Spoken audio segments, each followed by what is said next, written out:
사람은 누구나 자기 안에 새 마음을 품고 살아갑니다. 그것은 사랑하는 마음과 생각하는 마음, 순종하는 마음입니다.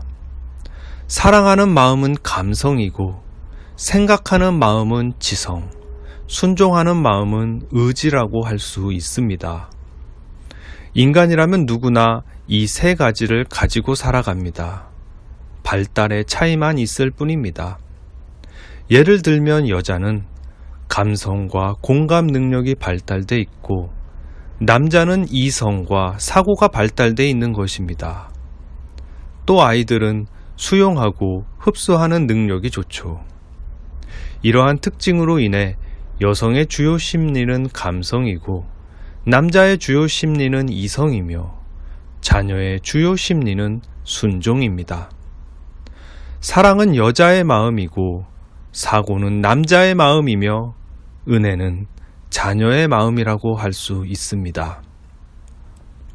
물론 내가 남자라고 해서 지혜만 있는 것은 아니고, 여자라고 사랑만 있는 것도 아닙니다.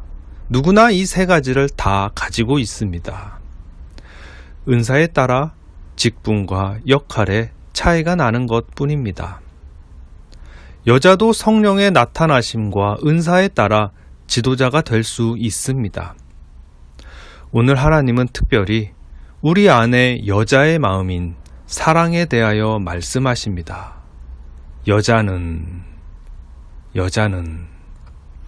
뭔가 남자는 하는 것보다 정이 있죠. 정이 있습니다. 여자의 속성이 하나님의 사랑을 나타내기 때문입니다. 여자의 형상은 우리 안에 있는 하나님의 사랑을 상징합니다.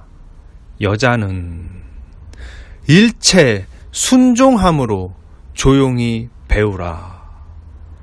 하나님께서 당신의 사랑에 차가운 절도를 넣으십니다. 하나님께서 당신의 가슴에 차가운 절제를 행하시는 것입니다. 하나님 자신이 스스로 행동하지 않으시고 성령님의 지혜를 따라 행하시는 것과 같습니다. 마치 그리스도께서 하나님께 순종하셨던 것처럼 하나님께서도 성령님을 따르시는 것입니다. 성령님은 다시 그리스도께 봉사하죠.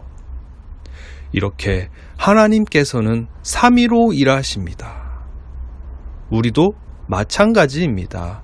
내 안에 새 마음이 있지만 새 마음이 반목하지 않고 서로 순복하면서 내가 존재합니다. 의지는 사랑에 복종하고, 사랑은 지성의 결정에 따르며, 지성은 의지에 봉사합니다. 이게 온전한 인간입니다. 만약 감성이 지성을 따르지 않으면 어떻게 되겠습니까? 지성이 의지를 돕지 않고 의지가 사랑을 섬기지 않으면 어떻게 되겠습니까? 머리가 통제하지 않는 가슴은 괴물이 될 것입니다. 의지가 없는 지성은 팔다리 없는 컴퓨터요. 사랑이 없는 순종은 심장이 없는 인형일 뿐입니다. 하나님은 오늘 우리에게 우리의 심장에 대하여 말씀하십니다. 여자는 모든 사람의 심장을 표상합니다. 하와가 왜 아담의 가슴에서 나왔겠습니까? 여자가 남자의 심장이기 때문입니다. 하나님이 아담의 갈비뼈를 취하실 때 갈비뼈가 뾰족하잖아요. 그때 갈비뼈가 심장을 쿡 찔렀다고. 실수 이러시면서. 그때 심장의 피가 갈비뼈에 흥건히 묻어서 나왔겠죠? 그랬을 겁니다. 그래서 여자는 모든 사람의 심장을 표상합니다. 여자가 가르치는 것과 남자를 주관하는 것을 허락하지 아니하노니 오직 조용할지니라. 여자가 심장이라면 남자는 머리를 상징합니다. 어느 것이 우월하다고 할 수 있습니까? 뇌가 죽으면 뇌사, 심장이 죽으면 즉사입니다. 뇌사가 낫습니까? 즉사가 낫습니까? 심장이 죽으면 즉사입니다. 그런데도 하나님은 당신의 심장에 차가운 절도를 행하십니다. 당신의 사랑에 차가운 절제를 명령하십니다. 이러면 아프잖아요. 왜 이러실까요? 이것이 없었다면 예수님은 십자가에서 못 박히지 못하셨을 것입니다. 하나님의 심장이 살아있으면 어떻게 하나님의 아들이 십자가에서 죽을 수 있습니까? 가슴으로는 할 수 없는 일이 있습니다. 그래서 하나님은 머리에게 심장을 정죄하는 역할을 맡기신 것입니다. 여자가 가르치는 것과 남자를 주관하는 것을 허락하지 아니하노니. 옆집 짱구 아빠를 말하는 게 아닙니다. 남자는 우리 안에 있는 하나님의 지혜를 상징합니다.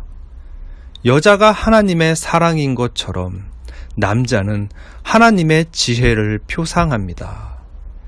이때 하나님은 사랑이 결코 지혜를 앞서지 말라고 말씀하십니다. 그러면 사랑은 억압받고 아무것도 하지 말아야 하는 겁니까? 아닙니다. 사랑도 당연히 하는 일이 있습니다. 사랑이 제일이라고 했습니다. 하나님은 사랑이시라고 했습니다. 그러나 하나님은 모든 것을 질서로 일하십니다. 하나님은 아담에게 지혜로 동산을 다스리게 하시고 순종으로 선악과를 지키게 하시며 사랑으로 하와와 동행하게 하셨습니다. 사랑으로 하와와 동행하게 하셨습니다. 이게 사랑이 하는 일입니다. 그래서 사랑은 굉장히 동적입니다. 지혜도 순종도 다소 정적인데 사랑은 굉장히 동적입니다. 사랑은 이리저리 막 튀는 것입니다. 그래서 사랑을 잘 다스리도록 제일 마지막에 주십니다. 이는 아담이 먼저 지음을 받고 하와가 그 후며. 아무나 사랑을 하지만 아무나 사랑을 잘 하지는 못합니다. 사랑이 가장 크고 사랑이 가장 어렵고 사랑이 가장 힘듭니다. 이것을 아십니까? 그래서 사랑은 언제까지나 떨어지지 않는 미션입니다. 사랑은 오래 갑니다. 언제까지나 떨어지지 않고 온전한 은사는 사랑이라고 했습니다. 사랑은 원래 인간의 것이 아니라 영원하신 하나님의 속성이기 때문입니다. 또 사랑의 특성이 뭔지 아세요? 사랑하면 눈이 멉니다. 눈이 멀어요. 눈이 안 멀면 어떻게 예수께서 오셨겠습니까? 분명히 아담보다 하와가 사랑이 많았을 겁니다. 하와는 심장 자체니까. 아담은 생각이 많았겠죠. 그래서 뱀이 아담을 공략하지 않고 하와를 공략합니다.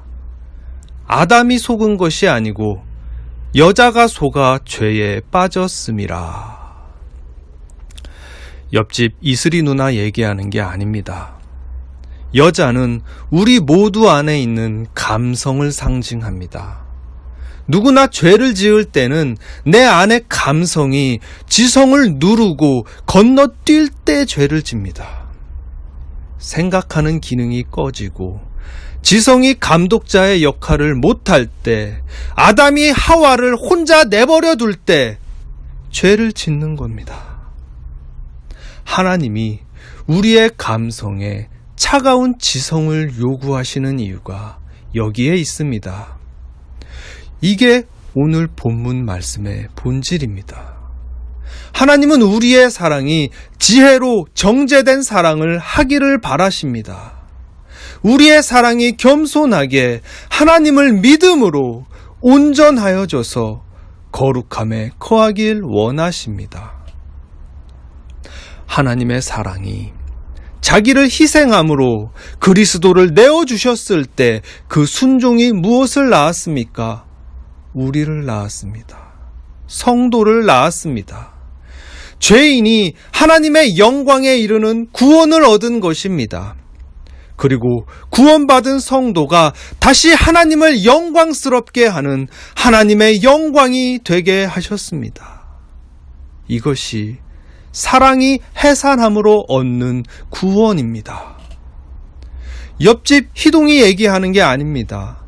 해산은 우리 모두가 순종하여 얻는 하나님의 은혜와 구원을 상징합니다. 하나님은 나의 사랑이 순종함으로 얻은 은혜가 나의 영광이 되게 하십니다. 모든 사람이 동일합니다. 하나님은 우리의 사랑이 순종하여 해산한 은혜로 우리를 구원하십니다. 그러나 여자들이 만일 정숙함으로써 믿음과 사랑과 거룩함에 거하면 그의 해산함으로 구원을 얻으리라. 그의 해산함으로 구원을 얻으리라. 아멘.